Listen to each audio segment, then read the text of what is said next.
So, kumusta man ka, ti? Kira? So, the result is ulcer? Kasi mo, sige po kagkuan.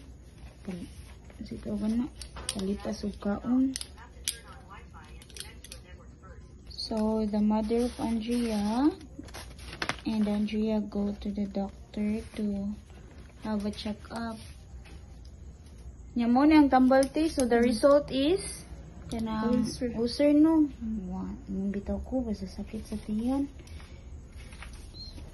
Unya, mao na gihatag nga kuan. Tambal. Basin, di po ka magsikuan o ka. Mahurot ko na niya, masakit gyapon kay pabalik ko niya kay ngano inject ko na ko katong kuan, katong liquid by sud sa i-inject ra. It's already 10 p.m. so they've waited for the result. Sa asan ito? Owano Hospital, no? Pero na kuan na dira. So here is the result. Pahuwi na lang ka dito. Diga sa mabaw sa atay. Diga no? Same na sa kuha ulcer. So, you just take that medicine and then just report to me if ever sakit yapon ha. Pahuwi lang dito. Kaon jud. Nakay business nga barbecue and then di ka kaon sa saktong ugas. Kisig padaan ng mga kuan sa mga babies. Okay? Sorry na. Si Andrea, nag-change pa to sa nina. So, ipato lang di ka, Andrea, ha?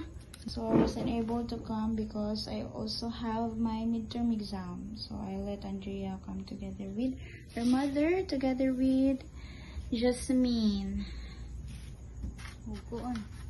Dili mo ka pwede na, mukaunog ka ng spicy. Mautan. Mauday ito. No, sige ka no ha. Daran kong nila ito. Ito yung giluto dito. Itong gin ramen. So, di ka pwede na mga spicy niya. Di po ka palabi o white rice. Sapod na siya. Kasi kanang gato kong Kanon pero dili too much. Kay, mo man na siya tayong ulcer kay kanang madugay kagkaon, sakit. And then, kung masobraan sa kagkaon, sakit po. So, sakto-sakto gagid. Ha? And then, avoid po kag kanang mga init ba? Like coffee. Avoid ka na. Ha? Okay, hatod sa mong mamaya. Ito, pauwi na dito, te.